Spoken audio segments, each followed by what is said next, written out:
kutizera byonyine bishobora gusenya umuntu mu mwuka, kandi ibindi bintu byose mubona yageragezaga kubikora neza. Buri kintu cyose umuntu yinjiyemo gukora, icyo ari cyo cyose, kugira ngo kigende neza, ugomba kuba ufite ubwenge bwo gukora icyo kintu.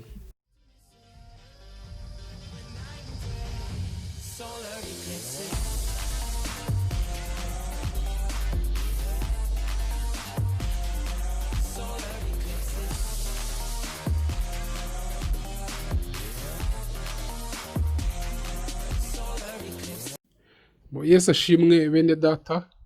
Uyu ni Mwalimu Valens kandi wongeye kugaruka. Iki ni igice cya kabiri cya yanyigisho twatangiye ivuga ku bintu birindwi bikomeza ubuzima bwo mu mwuka. Iyo nyigisho twarayitangiye, niba utarabonye igice cya mbere biragusaba kugishaka, ni ukujya ku Ikamba Karuvari TV cyangwa se kuri YouTube ukandika Mwalimu Valens, uraza kubona icyigisho kivuga ku bintu birindwi, inkingi zirindwi zikomeza ubuzima bwo mu mwuka. Ni ukuvuga ngo twabonye inkingi eshatu, uyu munsi tugiye gukomereza ku nkingi ya kane. Kandi impamvu ngubwira ngo ugomba kubikurikira byose ni uko izi nkingi uko ari zirindwi, kugira ngo umuntu akomere mu mwuka, kugira ngo umuntu agume akomeye mu mwuka, bisaba ko izi nkingi zose uko ari zirindwi zigomba kuba zihagaze neza mu buzima bwe. Iyo hari inkingi imwe idahagaze neza, yangiza izindi nkingi kandi igasenya umuntu mu buryo bw'umwuka. Niyo mpamvu zose ugomba kuzimenya. Rero tugeze ku nkingi ya kane, eshatu za mbere uzishakire mu cyigisho cya mbere. Tugiye kuri pati ya kabiri. Inkingi tugezeho ya kane rero ikomeza umuntu mu buryo bw'umwuka ni inkingi yo kwizera. Ni ukuvuga ngo kwizera ni ikintu cyamaze kugaragara ko gikeneye mu buzima bw'umukristo kugira ngo agume akomeye mu mwuka. Ni ukuvuga ngo iyo umuntu adafite kwizera, iyo umuntu atizera Imana, iyo umuntu agira gushidikanya muri we, ni ukuvuga ngo ibindi bintu byose yaba akora ntabwo ashobora gukomera mu mwuka. Ni ukuvuga ngo umuntu ashobora kuzira gusa kutizera byonyine bishobora gusenya umuntu mu mwuka, kandi ibindi bintu byose mubona yageragezaga kubikora neza, ariko gusa agasenywa no kutizera kwe. Nigeze gufata umwanya wo gusoma Bibiliya, hari umwaka nigeze gutangira mu kwa mbere ngeza mu kwa 12, nigeze gusoma Bibiliya yose mu mwaka umwe ndayirangiza. Ubwo ni bya bindi bita ngo ni Bible reading plan. Ni ukuntu umuntu ahabwa ibyanditswe buri munsi agomba gusoma, ku buryo umwaka urangira Bibiliya yose uyisomye nta n'inyuguti n'imwe usimbutse. Ibyo rero narabikoze, nsoma Bibiliya yose mu mwaka umwe ndayirangiza. Ariko ushobora kuvuga uti se muri Bibiliya kumva wayisomye yose ukayirangiza, ni ikihe kintu wakuyemo watubwira? Reka mbabwire ikintu nakuyemo. Ni byinshi nakuyemo, ariko reka mbabwire akantu kamwe wenda naba naravanyemo. Hari ibintu bibiri nabonye muri Bibiliya. Iyo umuntu abifite muri we, ntashobora kunezeza Imana ibindi bintu yakora byose. Reka nongere nkasubiremo. Hari ibintu bibiri nabonye muri Bibiliya. Iyo umuntu abifite muri we,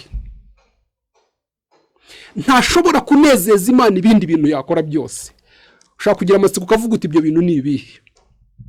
Ikintu cya mbere ni ukutizera. Ni ukuvuga ngo ibi biri mu Baheburayo 11:6, aho batubwira ngo utizera ntashobora kunezeza Imana. Ni ukuvuga ngo ijambo Bibiliya ikoresha ijambo ngo ntashobora, impossible. Ni ukuvuga ngo utizera ntashobora kunezeza Imana. Ni ukuvuga ngo ibindi bintu byose wakora, ariko utizera ntushobora kunezeza Imana. Icyo ni ikintu cya mbere nabonye. Iyo kiri mu buzima bw'umuntu, ibindi bintu byose yakora ntashobora kunezeza Imana. Abaheburayo 11:6. Ikindi kintu cya kabiri nabonye, iyo kiri mu buzima bw'umuntu, ibindi bintu byose yakora ntashobora kunezeza Imana. Kiri mu Baroma 8:8. Ni ukuba munsi y'ubutware bwa kamere. Iyo umuntu ari munsi y'ubutware bwa kamere, ni ukuvuga ngo uyu muntu ibindi bintu byose yakora ntashobora kunezeza Imana. ni ukuvuga ngo kuri iki kintu naho Bibiliya ikoresha ijambo ngo ntibishoboka. mu Baroma 8:8 baratubwira ngo ntibishoboka ko umuntu yanezeza Imana ari munsi y'ubutware bwa kamere. Reka mpabasomere mwumve uko havuga Abaroma 8:8. haratubwira ngo erega burya abari mu butware bwa kamere ntibashobora kunezeza Imana. Ndagira ngo wumve kutizera no kuba munsi y'ubutware bwa kamere ni ibintu bibiri y'umuntu abifite muri we, cyangwa ufite kimwe muri wo, ufite kimwe muri ibyo bintu bibiri tuvuze mu buzima bwawe, ntushobora kunezeza Imana ibindi bintu byose wakora. Kwizera rero ni ikintu, ni ukuvuga ngo kwizera niyo nkingi ya kane ikomeza ubuzima bwo mu mwuka. Kwizera ni ukuvuga ngo urasenga gusa ntabwo ari ibintu, ntabwo bihagije. Twabonye ko gusenga ni byiza rwose, ni ikintu cyiza ndetse Imana isaba buri muntu wese gukora. Ariko iyo umuntu amaze gusenga ahita atera iyindi ntambwe, agomba kwizera ko ibyo yasengeye Imana ibishubije igiye kubikora. Ngo ibyo muzasaba mwizeye muzabihabwa byose, niko ijambo ry'Imana ritubwira. Ikindi kuvuga gusa ngo wubaha amategeko y'Imana, ngo ntusambana, ntiwiba, nturoga, kuvuga ngo wubaha Imana ufite umutima wubaha, nabyo ubwabyo ni ibintu byiza cyane. Imana ishaka ko buri muntu wese akora, Imana igashaka ko buri muntu wese ayubaha. Ariko iyo umuntu ashaka kubona ibyiza byose bituruka ku Mana, ni ukuvuga ngo iyo yubaha Imana agomba kurenga urwo rwego, akagera no ku rwego rwo kwizera ko ibyo Imana isezeranya abayubaha bigiye gusohora ku buzima bwe. Ni ukuvuga ngo ubaye uri umuntu ufite umutima wubaha Imana ariko ubuze kwizera, byagora kugira, ni ukuvuga ngo byakugora kugira ngo ubone ibyiza byose bituruka ku Mana. Kuko muri Yakobo 1:6-7 niho batubwira ngo utizera, ku muntu utizera ngo biragoye ko agira icyo akura ku Mwami Imana. Uze gusoma muri Yakobo igice cya 1 umurongo wa 6 n'uwa 7 batubwira ko utizera ntabwo byoroshye kugira ngo agire icyo akura ku Mwami Imana. Rero kwizera ni inkingi ya kane ikomeza ubuzima bwa Gikristo. Tujye ku nkingi ya 5. Inkingi ya 5 rero nibyo twita ni umurimo. Ni ukuvuga rero ngo hari umuhamagaro uri ku buzima bwawe, ndetse binajyanye n'impano Imana yashyize mu buzima bwawe. Ni ukuvuga ngo hari misiyo, hari ibikorwa Imana yateganije gukora kuri iyi si. Kuri iyi si uri kuri misiyo, hari ibyo Imana yateganije gukora, hari umuhamagaro, hari ibyo Imana yaguhamagariye, hari umuhamagaro uri ku buzima bwawe. Ni ukuvuga ngo ndetse binajyanye n'impano y'Imana iri mu buzima bwawe. Rero kudakora ibyo wahamagariwe gukora, kuryamisha impano iri muri wowe ntuyikoreshe, ibyo ubwabyo byonyine bishobora gutuma ugirana n'Imana urubanza bikagusenya mu mwuka, kubera urubanza ufitanye n'Imana, urubanza rwo kudakora ibyo yaguhamagariye gukora, urubanza rwo kuryamisha impano y'Imana iri muri wowe. Kirazira ni ibintu bisenya umuntu mu mwuka. Niba uzi ko hari impano Imana yaguhaye iri muri wowe, kandi koko buri muntu wese afite impano Imana yamuhaye, iyo mpano ugomba kuyikoresha. Iyo umuntu amaze kumenya ibyo Imana yamuhamagariye agomba gutangira kubikora. Rero kudakora neza umurimo Imana yaguhamagariye ni ukuvuga ngo bishobora kugusenya mu mwuka, niyo waba hari n'ibindi bintu byose waba ubyubahiriza, ariko ukaba uryamishije impano y'Imana iri muri wowe, ariko ukaba udakora ibyo wahamagariwe, ni ukuvuga ngo ibyo byagusenya mu mwuka. Muri Timoteyo wa mbere, reka tuhasome mwumve uko havuga. Ndagira ngo wumve ukuntu Paul yabwiye Timoteyo.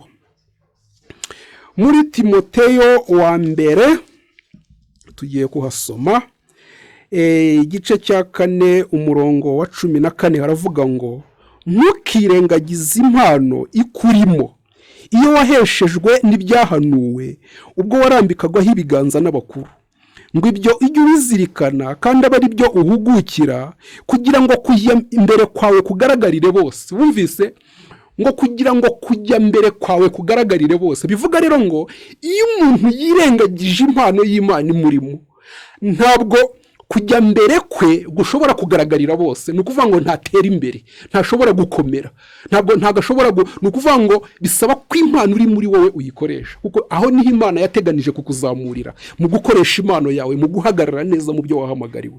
Rero inkingi ya gatanu ikomeza ubuzima bwa gikristo ni umurimo w'Imana. Hari iby'Imana yaguhamagariye, hari umuhamagaro uri ku buzima bwawe. Ni ukuvuga ngo ugomba gukora ibyo wahamagariwe kandi ukabikora neza, impano uri muri wowe ukayikoresha neza. Ni ukuvuga ngo iyi ni inkingi ikomeza ubuzima bwa gikristo cyangwa se ubuzima bwo mu mwuka.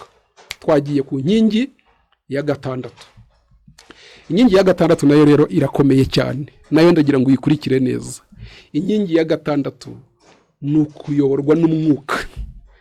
Ijambo ry'Imana riratubwira mu Baroma 8:8 ngo abayoborwa n'umwuka nibo bana b'Imana. Abaroma 8:14 nibo batubwira ko abayoborwa n'umwuka aribo bana b'Imana. Ni ukuvuga ngo kimwe mu bintu byiza Imana yifuza kubona ku bana bayo ni ukuyoborwa n'umwuka.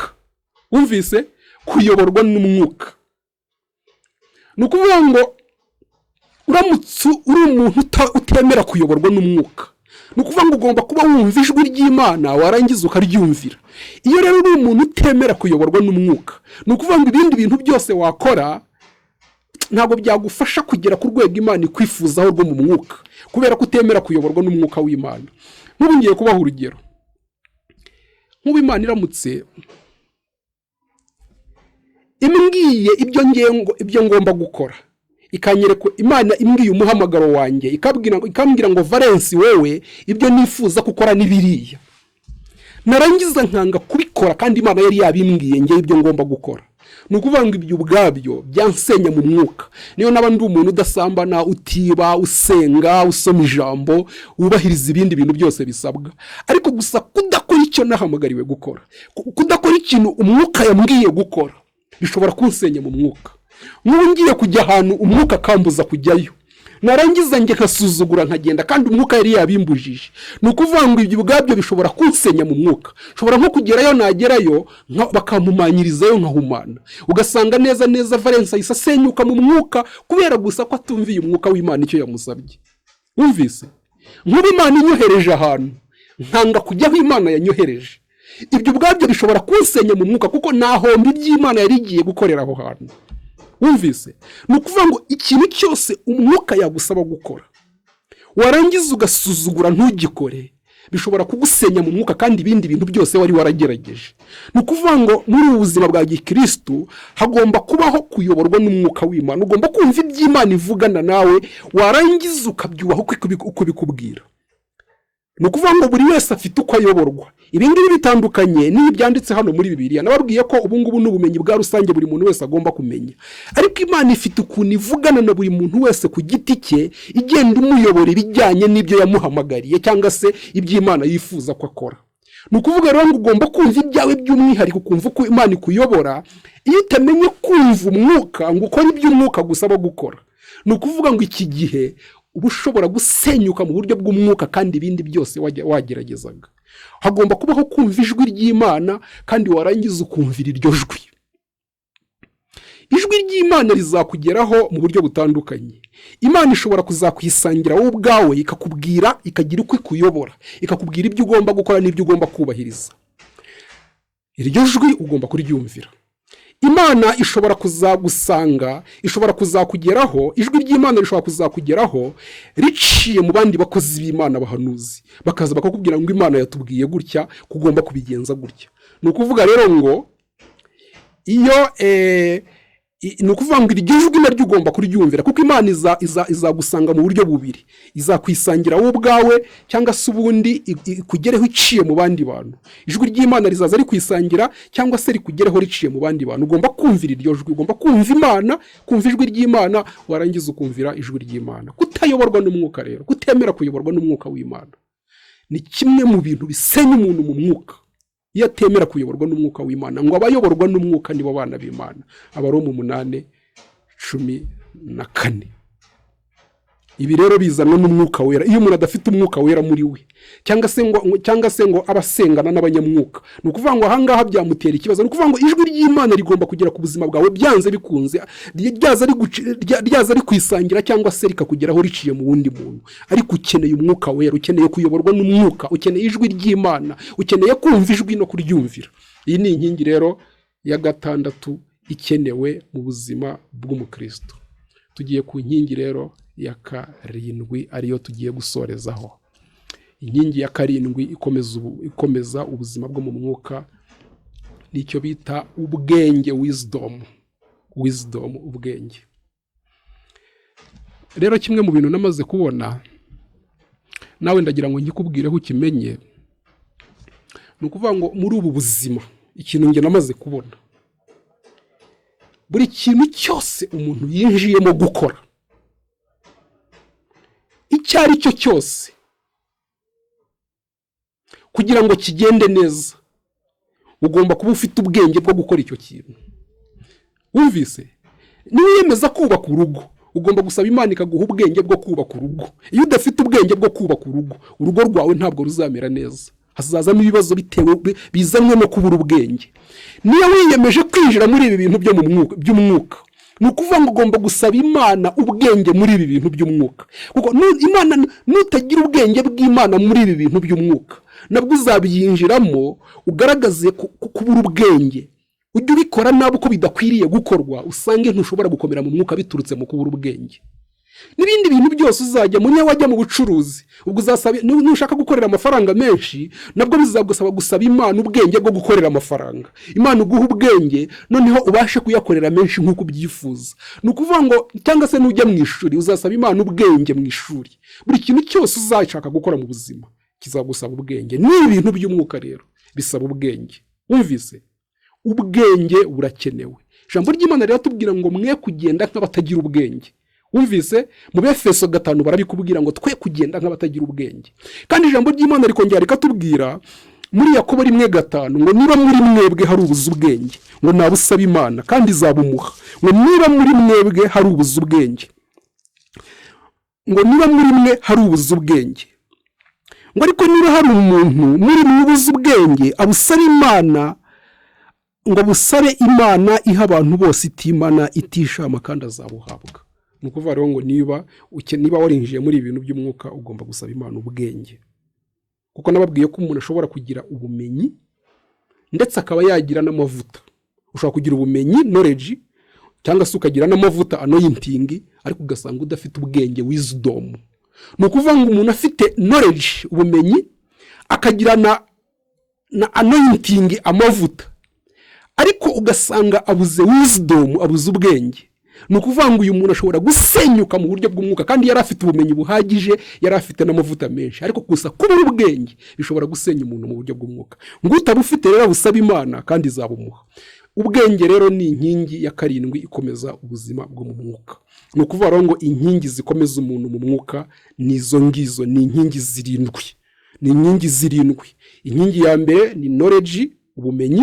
Inkingi ya 2 ni isengesho, prayer. Inkingi ya 3 ni ugukiranuka, righteousness. Inkingi ya 4 ni ukwizera, faith. Inkingi ya 5 ni umurimo w'Imana. Ni ukuvuga ngo umurimo ugomba hari ibyo ugomba gukora ku buryo kutabikora byagusenya mu mwuka. Inkingi ya 6 ni ukuyoborwa n'umwuka. Inkingi ya 7 ni wisdom, ubwenge. Ni ukuvuga rero ngo izi nkingi zose zigomba guhagarara neza mu buzima bwawe niba ushaka kuguma ukomeye mu mwuka. Ni ukuvuga ngo nihagira inkingi imwe muri izi ngizi idahagarara neza mu buzima bwawe, bizagusenya mu mwuka kandi bihungabanye n'izindi nkingi. Turazishoje rero mu cyigisho gikurikiyeho. Nzakubwira ngo izi nkingi zigomba kuba zubakiye ku ruhe rufatiro, kuko inkingi zishobora kuba zihagaze neza, ariko ziramutse zitubakiye ku rufatiro ruzima, nabwo byahungabanya ubuzima bw'umuntu bwo mu mwuka. Icyigisho rero kizakurikiraho nacyo uzagikurikira. Ugomba kumenya ngo izi nkingi 7 ni uruhe rufatiro zigomba kuba zubakiyeho. iyo niyo nyigisho ndimo kugutegurira, nayo ugomba kuzayikurikira. Imana iguhe umugisha. Rero ngiye kugusengera kugira ngo Imana igufashe kugira ngo ibintu bihagararemo neza, kuko nzi ko bigiye guhindura ubuzima bwawe. Imana yacu, Imana ifite ubutware n'ubushobozi, Imana yo kwiringirwa no kwizerwa, nsengeye uyu mugaragu wawe ukomeje gukurikirana izi nyigisho. Mana, ndasenze kugira ngo uyu mwanya we atanga n'izi megabayiti ze akonsoma, ndasaba kugira ngo uzamukorere ibintu bizatuma abona ko atahombye gukurikirana izi nyigisho, bizatuma abona ko atahombye gukoresha megabayiti ze. Uzamukorera ibitangaza n'ibimenyetso bizatuma akangurira abandi nabo kuza kwiga inyigisho. Ndagushimiye ko ugiye kumufasha kugira ngo izi nkingi zose zihagarare neza mu buzima bwe. Icyubahiro ni icyawe uyu munsi n'iteka ryose, mu izina rya Yesu, amen.